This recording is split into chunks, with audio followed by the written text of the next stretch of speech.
4 ಲಕ್ಷ ರೂಪಾಯಿಗಾಗಿ ಅಪ್ಪ ಅಮ್ಮನ ಕೊಂದ ಮಗ ಹಣ ಕೊಡ್ಲಿಲ್ಲ ಅಂತ ಕೋಪಗೊಂಡು ಇಬ್ಬರಿಗೂ ಚಾಕು ಇರಿದು ಹತ್ಯೆ.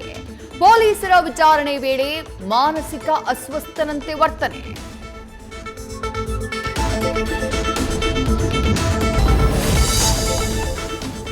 WTC ಆಯೋಜಕರ ವಿರುದ್ಧ ಕಾಮಿಡಿ ಕಿಲಾಡಿ ಖ್ಯಾತಿಯ ಮಂಥನ ಆಕ್ರೋಶ.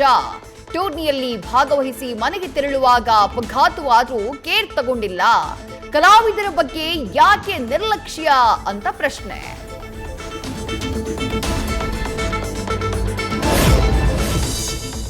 ಬಿಜೆಪಿ ಶಾಸಕ ಭೈರತಿ ಬಸವರಾಜ್ 2 ತಿಂಗಳಿನಿಂದ ನಾಪತ್ತೆ. ಭೈರತಿ ಬಸವರಾಜ್ ಬಂಧನಕ್ಕಾಗಿ ಸಿಐಡಿಯಿಂದ ಸರ್ಕಸ್.